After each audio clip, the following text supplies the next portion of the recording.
விவிஐபிகளுடைய இழப்பு அதிகமாக இருக்கும். சினிமாவில் உள்ளவங்க நாட் ஓன்லி சினிமா, எழுதி தரும். புதிய வரிக்கு உண்டான ஜாதகம் தமிழ்நாடு கிடையாது. எத்தனை கூட்டணி வச்சாலும் முடியாத வருகை யாராக இருந்தாலும் சரி ஆப்பு தான். இவர் தான் இந்த மெயின் கட்சியில் போய் சேரணும் இல்லையா, அவங்க வந்து இவங்களோட சேர. விஜய் எதிர்பார்க்கிறாரு. யாரு? என்னுடைய தலைமையில் விஜய் எதிர்பார்க்கிறாரு. என்னுடைய தலைமையில் நான் தான் முதல்வர் வேட்பாளர், என்னுடைய தலைமையில் கூட்டணி. Over confident. அது நெவர். இந்த 3 பேரும் சேர்ந்தாதான் வெற்றி என்ற 3 வார்த்தை கிடைக்கும், இல்லைன்னா கிடைக்காது. அதுதான் சொல்ல மாற்றம் வரும். மாற்றத்திலேயே வந்து ஒரு சிலருக்கு ஏமாற்றம் வரும், அதுவும் நடக்கும். புதிய சிந்தனை நேயர்களுக்கு வணக்கம். இன்றைய சிறப்பு நேர்காணலில் நம்முடன் இணைந்திருக்கும் சிறப்பு விருந்தினர் இயக்குனர் நடிகர் திரு அனுமோகன் அவர்கள். சார் வணக்கம். வணக்கம். புதிய சிந்தனை மூலயமா நான் இன்றைக்கி சொல்ல வர்றது என்னென்னா, வர்ற வருஷம் நம்மளுடைய சிந்தனை செயல்பாடுகள் எல்லாமே எல்லாருக்கும் சூப்பராக இருக்கும். ஆண்டவன் கிருபையில் எல்லாருமே நல்லா இருக்கணும். இப்போ 2026 தேர்தல் வரப்போகுது. அது இந்த வருஷம் பிறந்தவனா வரப்போகுது. அரசியல் மாற்றம் எப்படி சார் இருக்கும் தமிழ்நாட்டில்? அரசியல் மாற்றம் இருக்குமா இல்லை தொடருமா? இல்லை, நல்ல மாற்றமே இருக்கும். நீங்கள் நினைக்கிறது நடக்காது, நான் நினைக்கிறது நடக்காது, அவன் நினைக்கிறது நடக்கும். புரிஞ்சுதா? புதுசாக நடக்குமா எப்படி சார்? இல்லை பழையபடி இருக்கிறதே மாறி மாறி வருமா இல்லை எப்படி சார்? புதிய வருகை ஏதாவது மாற்றம் இருக்குமா? இல்லை, புதிய வரிகள்லாம் நடக்காது. இன்னும் புதிய வரிக்கு உண்டான ஜாதகம் தமிழ்நாடு கிடையாது. அது ரிஷபம் கண்ணி விடவே விடாது. புதிய வருகை, எத்தனை கூட்டணி வச்சாலும் முடியாத வருகை யாராக இருந்தாலும் சரி ஆப்பு தான். இப்போ டேரக்டாக விஜய் அட்டாக் பண்ணுறீங்க. நான் விஜய் சொல்லியே, ஏன்னா அவர் தான் புதுசாக வராரு. டெய்லி பேப்பரில் இப்போ 1000 பேர் 500 ஒவ்வொரு கட்சி ஆரம்பிச்சிருக்கேன். நீங்கள் வேறு, நான் விஜய்னு பர்டிகுலர் சொல்லி நான் அப்படி சொல்லவே இல்லையே. தமிழ்நாட்டை பொறுத்த வரைக்கும் யார் எந்த கட்சி புதுசாக ஆரம்பித்தாலும் சரி, யார் ஆரம்பித்தாலும் சரி, தமிழ்நாட்டுக்கு பொறுத்த வரைக்கும் ஓட்டு போடுற அளவுக்கு தொண்டர்கள் கட்சி 2 கட்சி தான். ஒன்று திமுக, ஒன்று அதிமுக. புரிஞ்சுதா? மித்த கட்சியை நம்பியெல்லாம் வந்து ஓட்டு போட மாட்டாங்க. ஆனால் அவர் நம்பி ஓட்டு போட்டாலும் இந்த ஓட்டுக்களும் விழுந்தால் மட்டும்தான் ஜெயிக்க முடியும். புதுசாக வர்றவன் எப்படி அந்த தொண்டை வந்து இப்போ மாற்றி போட மாட்டான், மாறாதுங்கிறீங்க. ஆமாம். புதுசாக வர்ற எந்த கட்சியாக இருக்கட்டுங்க, காங்கிரஸ்லேருந்து எடுத்துங்க, புதுசாக வர்ற எந்த கட்சியுமே இருக்கட்டும், அந்த காலத்துலேருந்தே ஒன்றா காங்கிரஸில் ஜாயின் பண்ணுவான், இல்லை திமுக, இல்லை அதிமுக தான். இந்த 3 தவிர ஏதாவது கட்சியில் ஜாயின் பண்ண சொல்லுங்கள். கிடையாது. இப்போ விஜய் அவர்களே கட்சி ஆரம்பித்தாருன்னா இவர் தான் இந்த மெயின் கட்சியில் போய் சேரணும் இல்லையா, அவங்க வந்து இவங்களோட சேர எதிர்பார்க்குறாங்களே. யாரு? விஜய் எதிர்பார்க்குறாரு. யாரு? என்னுடைய தலைமையில் விஜய் எதிர்பார்க்குறாரு. என்னுடைய தலைமையில் நான் தான் முதல்வர் வேட்பாளர், என்னுடைய தலைமையில் கூட்டணி. Over confident. அது நெவர். நடக்காது. தொண்டன் எப்பவுமே சார், ஒரு நியாயமான தொண்டன் ஓட்டை மாற்றி போட மாட்டான். ஒன்று தெரிஞ்சுக்கங்க. எல்லாம் சொல்கிறாங்க நடிகர் வந்து அப்படி. நடிகர்னு சாதாரண நினைக்காது. புரட்சித் தலைவர் எம்ஜிஆர் என்பவர் நடிக்கும் பொழுதே நிறைய வந்து பொதுமக்களுக்கு, ஏழை வாழர்களுக்கு கொடுத்து வள்ளல்னு பேர் எடுத்தார் நடிக்கிற காலத்திலேயே. அப்போவே மக்கள்கிட்ட நல்ல பேர். நான் சொல்ல அரசியல் வரதுக்கு முன்னாடி நடிப்பில். அதுக்கப்புறம் திராவிட முன்னணி திமுகவில் சேர்ந்தார். அப்புறம் கட்சியில் பொருளாளர் போஸ்டெல்லாம் இருந்தார். அப்படி திமுகவுக்கு சேர்ந்ததுக்கப்புறம் இந்த கட்சியே ஊழல் பண்ணுதுன்னு வெளியே வந்தார். அதில் பொதுமக்களுக்கு இன்னி மரியாதை அதிகமாச்சு. ஆமாம், பொதுமக்களுக்கு, அதாவது ஓட்டு போடுற பொதுமக்களுக்கு. சொந்த கட்சியே குறை சொல்லிட்டு வர்றாருன்னா எவ்வளோ நல்லவராக இருப்பார். அப்போ ஒரு கட்சி ஆரம்பிச்சுன்னா பொதுமக்களும் சேர்ந்துட்டாங்க, ரசிகர்களும் சேர்ந்துட்டாங்க, மற்ற கட்சிக்காரனும் வந்து சேர்ந்துட்டான், ஜெயிச்சார். புரிஞ்சுதா? அதே பேர் தான் ஜெயலலிதா அம்மா எடுத்தாங்க. புரிஞ்சுதா? அதாவது ஒர்க்கில் இருக்கும் பொழுதே நல்ல பேர். அப்புறம் வந்து அரசியல் கற்றுக்கிட்டு வந்தாங்க. அதனால் அதாவது எப்பவுமே ரசிகர்கள், தொண்டர்கள், இது 2மே இல்லாத பொதுமக்கள், இந்த 3 பேரும் சேர்ந்தாதான் வெற்றி என்ற 3 வார்த்தை கிடைக்கும், இல்லைன்னா கிடைக்காது. வேஸ்ட். ஸோ வந்து ரசிகர்களை மட்டுமே நம்பி ஒரு கட்சி ஆரம்பித்தார் கமலஹாசன். ஆமாம். என்னாச்சு? எங்கே வந்தார் அங்கேயே போயிட்டார். சரத்குமார் என்னாச்சு? அப்புறம் நிறைய பேர், இன்னும் யார், டிஆர் ஆரம்பித்தார். என்னாச்சு? ஸோ ரசிகர்களை நம்பி மட்டுமே வந்து ஒருத்தன் வந்து ஜெயிக்க முடியாது. அரசியலில் எல்லா ஜனங்களுக்கும் பிடிக்கணும். ஆனால் இப்போ 2026 வந்து அந்த தேவை இருக்குது அப்படிங்கிறாங்களா சார்? இப்போ ஜாதக ரீதியாக அதாவது இருக்கா தேவை? 2026 வந்து இன்னைக்கு பார்த்தீங்கன்னா இன்னைக்கு தினம் யாரோட கூட்டணி பார்க்குறாங்க. தமிழ்நாடை பொறுத்த வரைக்கும் புது வரவு கிடையாது. அது கண்டிப்பாக கிடையாது. எழுதி தரும். யார் வேணாலும் ஜெயிச்சு வரட்டும், ஆனால் புது வரவு கிடையாது. விஜயோட ஜாதகத்தில் என்ன சார் இருக்குது? இல்லை, அவர் ஜாதகம் எனக்கு தெரியாது. நான் தமிழ்நாட்டுடைய ஜாதகத்தை தான் சொல்கிறேன். 26 அரசியல் ட்ரெண்ட் என்பது நியூ கமர்ஸ் எல்லாம் கிடையாது இன்னும்.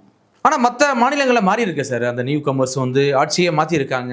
யார் மாற்றினது? இப்போ டெல்லியில் அரவிந்த் கெஜ்ரிவால் வந்தார், யாரும் எதிர்பார்க்காம அவர் வந்து இருந்தார். அதே மாதிரி தமிழ்நாட்டில் வர வாய்ப்பு இல்லையா? அப்படி இல்லை இங்கே அதற்கான இது கிடையாதா? தமிழ்நாடு நடக்காதுங்க. சும்மா ஜென்ரலாக நினைங்க. திமுக அதிமுக தாங்க, புதுசாலாம் வராதுங்க.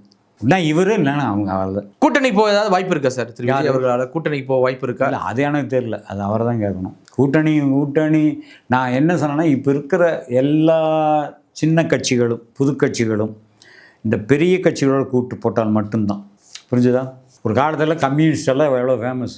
ஆமாம். காங்கிரஸ் எல்லாம் எவ்வளோ ஃபேமஸ் தமிழ்நாட்டில் இருக்கா? இடம் இருக்கான்னு தெரியுதா? இருக்காது. அப்புறம் அதெல்லாம் பட் யார் வந்தாலும் நாட்டு மக்கள் நல்லது செய்யணும். நான் சொல்கிறது அவ்வளோதான். நீங்கள் யார் வேணாலும் வாங்க.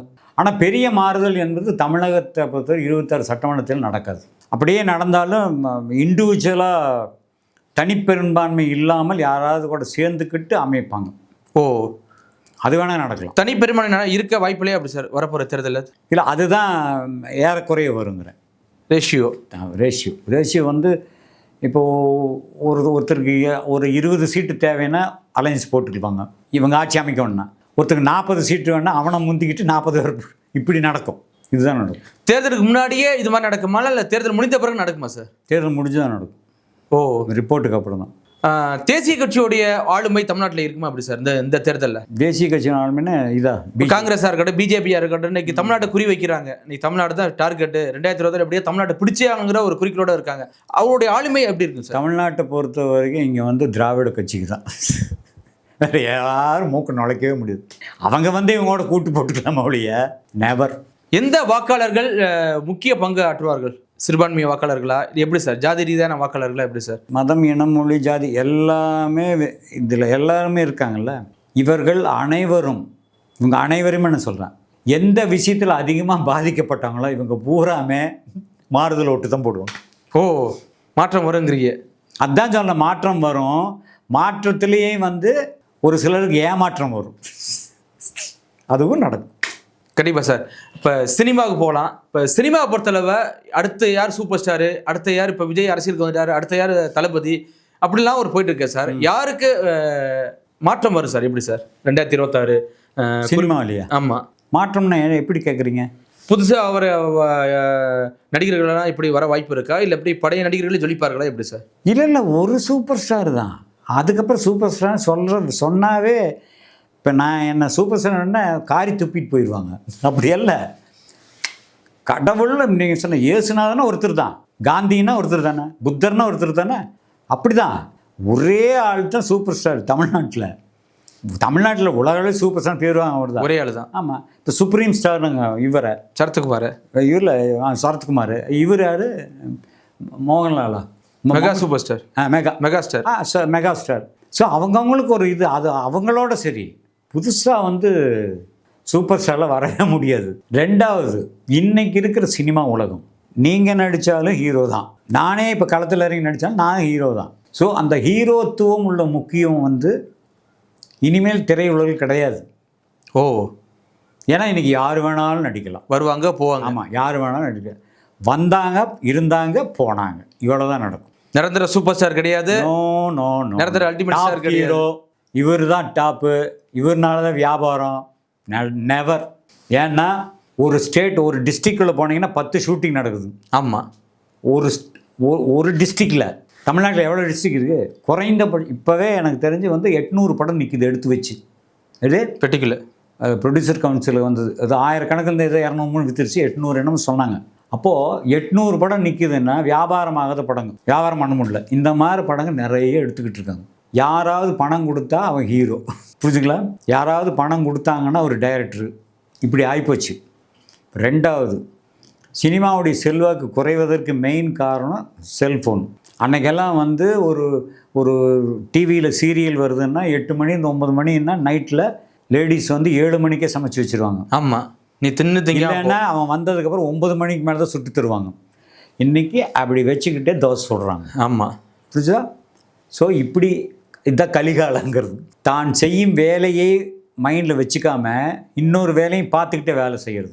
ஒரு மனிதன் 2 வேலையும் செய்யக்கூடாது எந்த விஷயத்துலையும். அப்போ தப்பு தானே அது? கண்டிப்பாக. இப்போ இப்படி பார்த்துட்டே இப்படி ஊற்றுறீங்க, எண்ணெயை தூக்கி தோசைக்கல்ல ஊற்றுறீங்களா? மேலே ஊற்றுறதுக்கு பதிலாக கொஞ்சம் கீழ்ப்பக்கமாக ஊற்றுறீங்க, ஸ்டவ்வில் இருக்கிற நெருப்பட்டு ஃபயர் ஆகுமா ஆகாதா? கண்டிப்பாக ஆகுமா ஆகாதா? அப்போ ஒரே நேரத்தில் ஒரு மைண்ட் செட்டோட ஒரு வேலையை தான் பார்க்கணும். இப்படியெல்லாம் பார்த்தா என்ன ஆகும்? விபத்து தான்.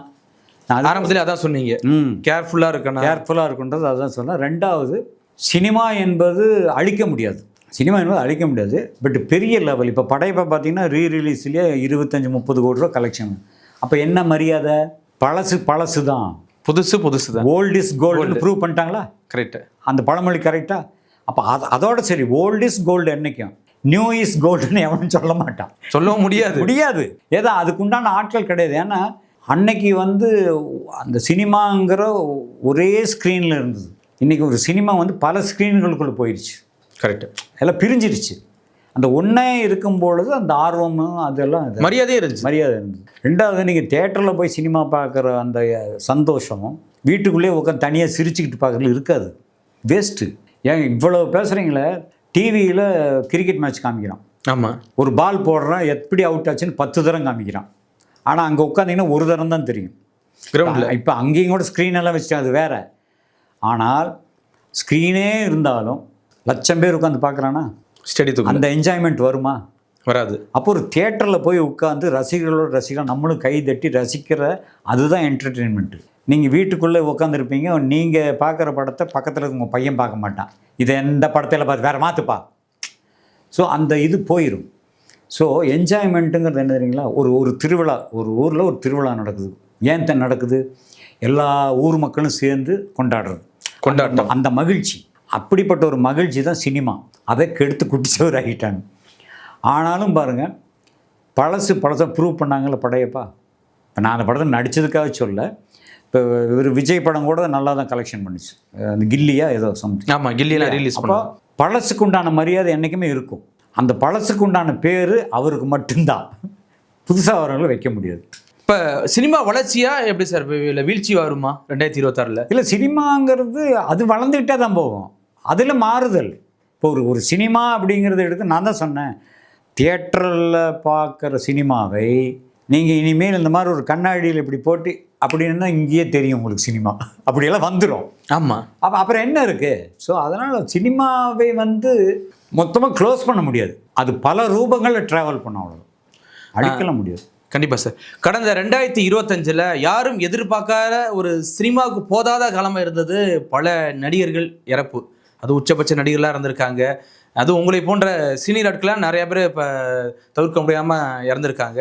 2026 எப்படி சார் இருக்கும்? 26லையா? ஆமாம். இல்லை, 26ல் வந்து பொதுவாக வந்து எப்படின்னா விவிஐபிகளுடைய இழப்பு அதிகமாக இருக்கும். சினிமாவில் உள்ளவங்க? Not only cinema. Not only cinema. அது வந்து அரசியல் இருக்கலாம், கலைத்துறையில் இருக்கலாம், எஜுகேஷனில் இருக்கலாம், சயின்டிஸ்டில் இருக்கலாம், பெரிய பெரிய லாயரு, இந்த மாதிரி. ஸோ தொழில் உச்சபட்சம் நல்ல பெரிய அதில் விஐபியாக இருப்பாங்க. அவருடைய இழப்புகள் கொஞ்சம் இருக்கும், கூடவே இருக்கும். ஆனால் ஒரு சொல்யூஷன் 26ல் வந்து அவங்களுக்கு ஒரு பாதுகாப்பான ஒரு விஷயம் நடக்கும். அந்த இழப்பை சரி செய்யறது. அதான் சொன்ன, மெடிசன் கொஞ்சம் இம்ப்ரூவ் ஆயிரும். அப்புறம் ஆயுள்காரனுடைய ஒரு ரிஷபராசியில் ஆரம்பிக்கிறதுனால ஆயுள் வந்து கம்மியாகிறதுன்னு கூட ஆயுள் அதிகமாக. புரிஞ்சுதா? புரியுது. ஸோ ரிஷபம் கன்னி லக்னம். ஸோ வந்து ரிஷபராசியை பொறுத்த வரைக்கும் உயிர் பலிகள் எல்லாம் குறையும், நிச்சயமாக குறையும். இப்போ 2025ஓட 26 குறையும். ஆனால் கொஞ்சம் அந்த விவிஐபிகளுடைய இழப்புகள் அது நடக்கும். நீங்கள் சொன்ன மாதிரி இந்த விபத்து, அதுக்கு வந்து விபத்து, இந்த விபத்து, அவ்வளோ உயிர், அதெல்லாம் குறைஞ்சிரும். இல்லை சார், இப்போ கடந்த ஆண்டில் பார்த்தீங்கன்னா எதிர்பார்க்காத நிறைய ரோபோஸும் போன்றவெல்லாம் இறந்தாங்க. இப்போ இந்த ஆண்டு எப்படி சார் இருக்கும்? நிறையா வந்து காமெடி நடிகர்கள்லாம் இறந்தாங்க. ஸோ அதுவே ரொம்ப வருத்தமாக இருந்துச்சு. ஸோ இந்த வருடம் எப்படி சார் இருக்கும்? நானும் கூட ஒரு காமெடி நடிகன் தாங்க. நான் அப்படி நான் சொல்லவில்லை. அதாவது அவங்களுடைய ஜாதகப்படி அந்த அமைப்பு கோச்சாரப்படி வந்து அந்த உயிர் பிரியணுங்கிறது இருக்கும். அதர்வைஸ் வேற ஒன்றும் இல்லை. ஏன்னா 45 வயசுலையும் இறக்குறாங்க, 80 வயசுக்காரங்க இறக்குறாங்க, அதெல்லாம் சொல்ல முடியாது. ஆனால் கேர்ஃபுல்லாக இருக்கணும். பட் இந்த ஆண்டில் கலைத்துறையை பொறுத்த வரைக்கும் பெரிய இழப்பு இருக்காது. ஆனால் ரொம்ப மெயின் உச்சபட்சம் விஐபி, நான் சொன்ன விவிஐபிகள், இந்த சின்ன சின்ன பேர் வாங்கினவங்க, அதெல்லாம் அந்த இழப்புகள் இருக்காது. மிகப்பெரிய இமயங்கள் ஜாம்பவான்கள் தான். அதுதான் விவிஐபின்னு அந்த மாதிரி இழப்புகளை சந்திப்போம். இப்போ பார்த்தீங்கன்னா சார், இப்போ 2020 பார்த்தீங்கன்னா ஒரு கலைத்துறையை சேர்ந்த ஒரு ஆள் இறந்தாருன்னா தொடர்ச்சியாக அதே தான் நியூஸாக வந்துட்டு இருந்துச்சு. அடுத்த வாரம் அடுத்த மாதம் அப்படியே போயிட்டு இருந்தாங்க சார். இது எப்படி சார்? இது எப்படி பூர்வ ஜென்மமா இல்லை என்ன காரணம் சார்? தொடர் கதையாக போயிட்டு இருக்கு. பூர்வ ஜென்மன்றது இல்லை, இது வந்து பிறப்பு அது பிறப்புலேயே எழுதி வச்சது. நீ இவ்வளோ நாள் தாங்கிறது அது எழுதி வச்சது. அது ஜாதகம் கரெக்டாக கணிக்கிறவங்ககிட்ட போய் கேட்டிங்கன்னா வந்து சொல்லியிருப்பாங்க. ஆனால் பொதுவாக வந்து எந்த ஒரு ஜோதிடனும் வந்து இறப்பை பற்றி சொல்ல மாட்டான். கவனமாக இருங்கன்னு மட்டும்தான் சொல்லுவாங்க. மறைச்சிருவாங்க சொல்லக்கூடாது. நீ செத்து போயிடுன்னு சொன்னால் சொன்னோன்னே செத்து போயிடுவான். ஆமாம், பயத்தில். ஆமாம், அது சொல்லக்கூடாது. அவங்க என்ன சொல்கிறாங்கன்னா, கவனமாக இரு, உடம்பை பார்த்துக்க, பத்திரமா தான் சொல்லுவாங்க. இது ஜோதிட கூற்று. நீங்கள் அப்படி சொல்லக்கூடாது ஓப்பனாக. அப்போது ரெண்டாவது என்னென்னா, நான் சொன்னது இறப்பு அதிகமாக வர்றதுக்கு இன்னொரு காரணம் நான் முதல்ல சொன்னதான், உணவே மருந்து. அதை விட்டுறாங்க. ஏன்னா தேவையில்லாததை எல்லாம் சாப்பிட்டு அதனால் தன் உடலை கெடுத்து இறப்பு. அது எல்லா தொழில் இருக்கிறோன்னா எந்த மனுஷனாக இருக்கலாம், ஆணாக இருக்கலாம், பெண்ணாக இருக்கலாம். ரீசன் அதுதான். ஆக தீய பழக்கம் அது உயிரை மாய்க்கத்தான் செய்யும். அந்த பழக்கம் வந்து இப்போ ஜென்ரேஷனில் அதிகமாகிடுச்சு. நான் அதுக்காக சொல்ல வரேன். ஸோ அதனால் 30 வயசில் ஹார்ட் அட்டாக் வருது, 15 வயசில் குழந்தை செத்து போனா உண்மையிலே அதுதான். இந்த பழக்க வழக்கங்கள், சாப்பிட்ற ஃபுட்டுலேருந்து அதெல்லாம் வந்து தப்பு. ஆனால் சினிமாவில் தொடர் கதையாக இருந்துச்சு சார். இப்போ கடந்த ஆண்டுலாம் பார்த்தீங்கன்னா அந்தளவுக்கு தொடர்ச்சியாக இப்போ மனோஜா இருக்கட்டும், அதுக்கப்புறம் அவர் வாரிமுத்தா இருக்கட்டும், ரோபோ சங்கரா இருக்கட்டும், இப்போ நிறைய பேர் தொடர் கதையாக. கலைத்துறைக்கு வந்து சரி இல்லை. பட் இந்த வருஷம் பிறகு கலைத்துறை நல்லா தான் இருக்கும். ரிஷபம் இல்லை, அது பிறக்கிறது ரிஷபம். இப்போ கலைத்துறை வந்து ரொம்ப சூப்பராகவே இருக்கும். ஏன்னா சுக்கிரன் அதிபதி. ஏன்னா சுக்கிரன் புதன் தான் இந்த கலைத்துறை ரொம்ப முக்கியம். புரிஞ்சுதா? ஸோ வந்து சினிமா துறையில் வந்து நீங்கள் கேட்டீங்க அடுத்த சூப்பர் ஸ்டார்னு பேரில் வாங்க முடியாது. பட்டு சினிமாவில் வந்து நல்ல நல்ல பிரபலங்கள் இனிமேல் வருவாங்க. புதுசாக வர்றவங்கள வருவாங்க. அது அந்த இம்ப்ரூவ்மெண்ட் தொடுவாங்க. அந்த சூப்பர் ஸ்டார் கேட்டகரி அதெல்லாம் வரும். கேட்டகரி அந்த ஸ்டைலுன்னு சொல்லிக்கலாம். அவர் சூப்பர் ஸ்டார்னு சொல்ல மாட்டேன். பட் அந்தளவுக்கு ரசனைகள் உள்ள நடிகர்களை வருவாங்க. இம்ப்ரூவ்மெண்ட் தான். சினிமா பொறுத்த மைனஸ் கிடையாது. இழப்பு 25 முடிஞ்சு போச்சு, அவ்வளோதான். கலைத்துறையை பொறுத்த வரைக்கும் பெரிய இழப்புகள் இல்லை. சில பர்டிகுலர் விவிஐபிக்கள், அந்த மாதிரி ரொம்ப ஏஜ்டு பீப்புள்ஸ், இந்த மாதிரி ஒன்றும் தான். இந்த சின்ன வயசில் போகிறது அதெல்லாம் நடக்காது. கண்டிப்பாக சார். நிறைய விஷயங்கள் கிட்டத்தட்ட A to Z எல்லாமே இல்லை, அப்படியே இல்லை. ஒரு விஷயத்தை மட்டும் நேயர்களுக்கு சொல்லிக்கிறேன், நேயர்களுக்கெல்லாம் சொல்லிக்கிறேன். என்னென்னா, பொதுவாகவே அது எந்த ராசிக்காரனாக இருந்தும், எந்த நாட்டுக்காரனாக இருந்தும், எந்த மொழி, எந்த ஜாதி, எந்த மதம், எது வேணாலும் இருந்தும், ஒரு மனிதநேயத்தோடு பழகுங்கள். அந்த மனிதநேயம் ஒன்று தான் நம்மளை காப்பாற்றும். அதே மாதிரி இயற்கையை வழிபடுங்கள். இயற்கைக்கு உண்டான மரியாதை கொடுங்க. நீங்கள் கும்பிடலானாலும் பரவாயில்ல, அதுக்கு உண்டான மரியாதையை கொடுங்க. நம்ம உண்மையிலே செழிப்பாக இருப்போம். ஆக வீடு மட்டுமல்ல, நாடும் நல்லா இருக்கணும், நம்மளும் நல்லா இருக்கணும். அந்த எண்ணங்களோடு வாழுங்கள். எது வந்தாலும் அது நன்மைக்கே என்று பழகுங்கள். இந்த குறை சொல்கிறதெல்லாம் சொல்லாதீங்க. இப்போ நான் பேசுகிற நிறைய பேர் கமெண்ட்ஸ் கொடுப்பாங்க, இவருக்கு இதே வேலையாக போச்சு. எனக்கு இதெல்லாம் வேலையல்ல. என்னை பொறுத்தவரை நல்லது கெட்டதை பகிர்ந்துக்கிற ஒரு பரிமாற்றம் தான் இது. உண்மைதான். ஒரு அவேர்னஸ். ஆமாம். அதாவது கெடுதல்னு நம்ம கண்ணுக்கு முன்னாடி தெரியுதுன்னா அதை நம்ம அதுலேருந்து எப்படி மீண்டு வரணும்னு தான் நான் வந்து பேசுகிறேன் ஒழிய, எனக்கு ஒன்றும் ஆசை, நானும் மனுஷன்தான் சாமி, கடல் பொங்கும் அப்படின்னு நான் அடிச்சுட்டு நீங்களாம் அடிச்சுப்பேன், நானும் சேர்ந்து தான் போகணும். ஸோ அதெல்லாம் இல்லை. இது நடக்கக்கூடாது. நடக்காமல் இருக்கிற அளவுக்கு, குறிப்பாக உயிர் சேதம் இல்லாத அளவுக்கு நம்மளை நாம் வந்து பாதுகாத்துக்கணும். அது எந்த ரூபத்திலேயே இருந்தாலும் சரி. நீங்கள் உங்களை எந்த அளவுக்கு பாதுகாத்துக்கிறீங்களோ அந்த அளவுக்கு எல்லாருமே பாதுகாப்பாக இருப்பீங்க. ஏன்னா உங்களை நீங்களை பாதுகாப்பாக எல்லாரையும் அதைத்தானே நினைப்பீங்க. ஸோ அந்த பாதுகாப்போடு இருப்போம். நம்ம எல்லோருக்குமே ஒரு செழிப்பான ஆண்டு நல்லபடியாக நடக்கணும். இறைவனை வேண்டி உங்களிடம் இருந்து விடைபெறுவது உங்கள் பாம்பு பொத்து அனுபவனுங்க. போயிட்டு வாரங்க. வணக்கம்ங்க. மிக்க நன்றி சார்.